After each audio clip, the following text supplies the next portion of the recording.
Because if we're not going to do the work, nobody else is.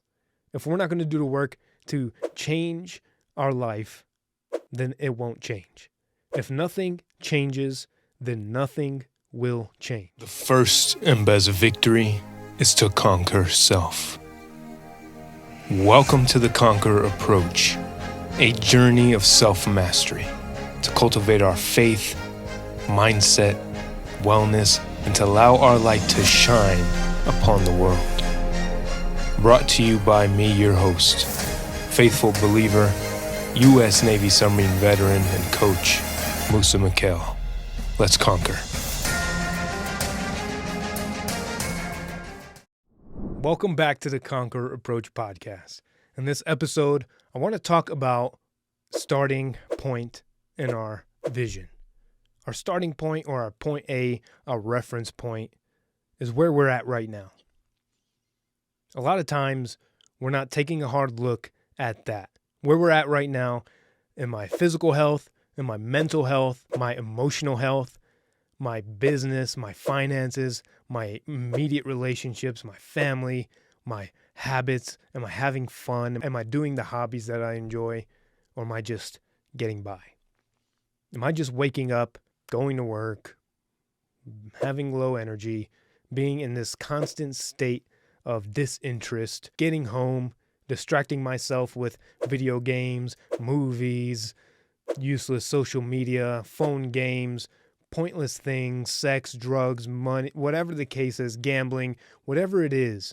Am I just distracting myself because I don't want to feel or identify where I'm at right now? These are things that we have to take the time to evaluate. Because if we're not going to do the work, nobody else is.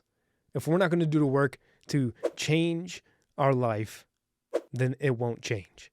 If nothing changes, then nothing will change. And it's up to us. Like Albert Einstein once said, we cannot solve the problems of our lives with the same level of thinking we were at when we created them. We have to change our thinking. And part of that is having a habit of consistent reflection in our life. Evaluating where am I at right now. And it's dynamic and it's always going to change. It's not always going to be the same. And it should not be the same.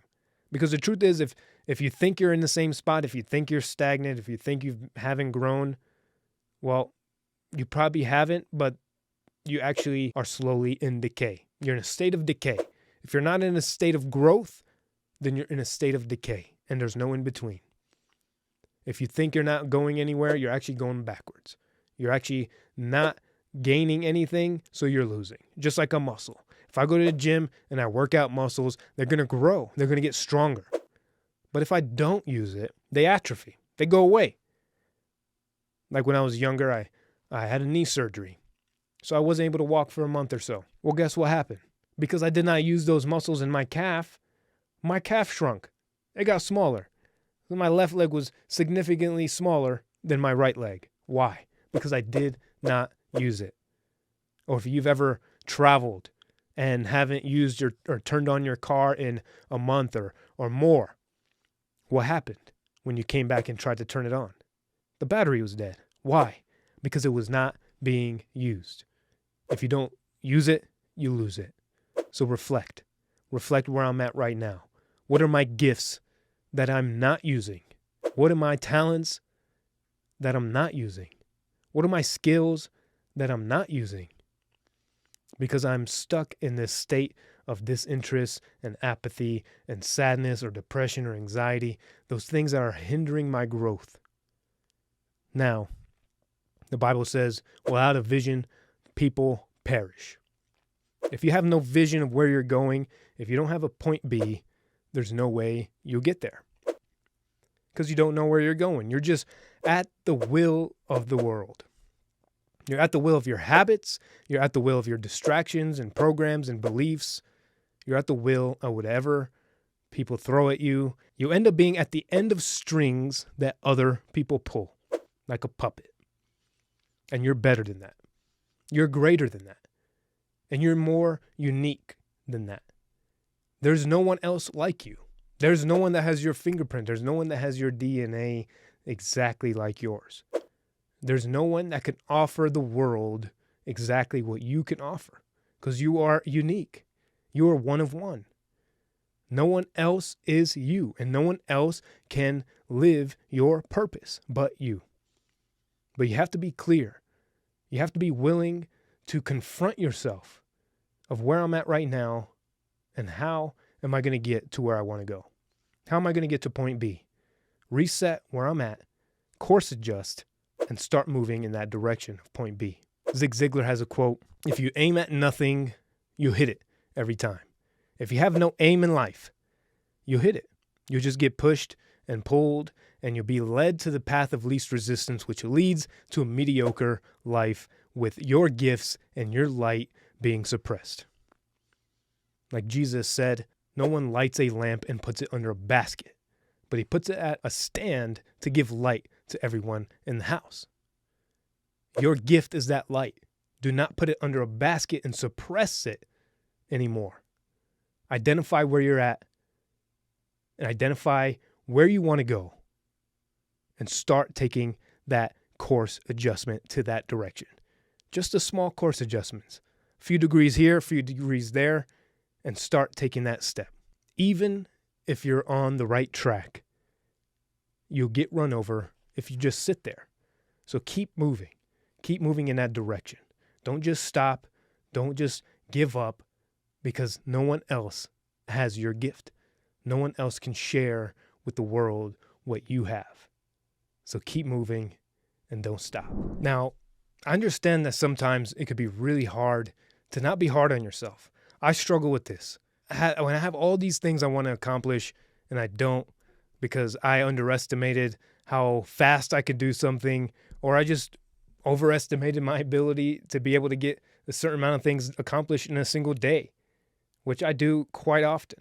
I have 27 things that I think I can accomplish in a day, and I get 10 of them done, and I beat myself up for not doing the other 17, rather than taking a good look and accomplishing what did I really accomplish? And, those are wins. All 10 of those things are 10 different wins that I could celebrate, but instead I focus my energy on what I did not do. That's not an effective approach. Celebrate each moment of progress, even if it's small. There is no small feat. Every step that is in a positive direction, any progression towards your dreams and towards your goals is worthy of celebration, no matter how small. If you want to start writing a book and you only got the first sentence done, that's good. You started. That is more than what most people ever accomplished. Now, how do I get the next sentence?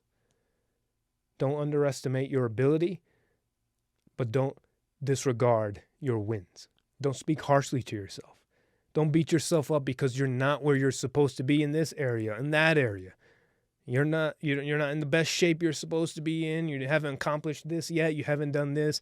And you just, all the things I should be doing, I should have been here, I should. Don't should on yourself anymore because you're exactly where you need to be. This present moment is exactly where you need to be.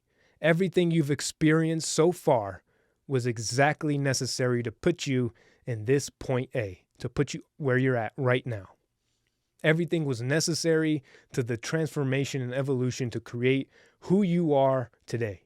Every heartbreak, every trauma, every disappointment, every success, every win, every victory, everything you've accomplished and everything you have not accomplished has led to exactly who you are right now, and you are exactly where you need to be. So do not should this, shoulda, woulda, coulda, none of that. You're exactly where you need to be. But remember, the past is gone. The future has not yet come. You can only affect life in the present moment. You can only touch life in the present moment. You can only change the present moment, which ultimately leads to a better future. So control what you can control right now. You can't control the past and you can't control the future, but you can influence the future by controlling this very moment. So don't beat yourself up. Give yourself some grace. Be grateful for surviving and getting by and getting through and accomplishing all you've done thus far. But do not give up. Do not give up on your dreams. God has a bigger purpose for you, and it's going to take you to be honest with yourself and where you're at right now and to create a plan for the future. The Bible says, make a plan and make it plain. Write it down and make it plain. Have a plan to point B. You're here right now, and to get there, I need to take these steps and take the next right step in that direction. No matter how small, just start. Stay tuned for a self-awareness course that I'll be launching that goes a lot deeper in this topic of analyzing our point A, developing a clear vision on point B, and how to adjust and equip ourselves with the mindset to continue on that course no matter what pressures and stressors of life come our way. Stay tuned for that. I hope you get to check it out, download it, and participate because I know it's going to be super impactful. But thank you again for tuning in. God bless you. I love you, and I'll talk to you soon. That is all for this episode. Thank you for tuning in. If you found any value in this episode, someone you know will also. Please share, subscribe, leave a rating and review so we can reach more people, have a farther ripple, and a larger impact. Stay grateful. I appreciate you. And remember, you are a conqueror.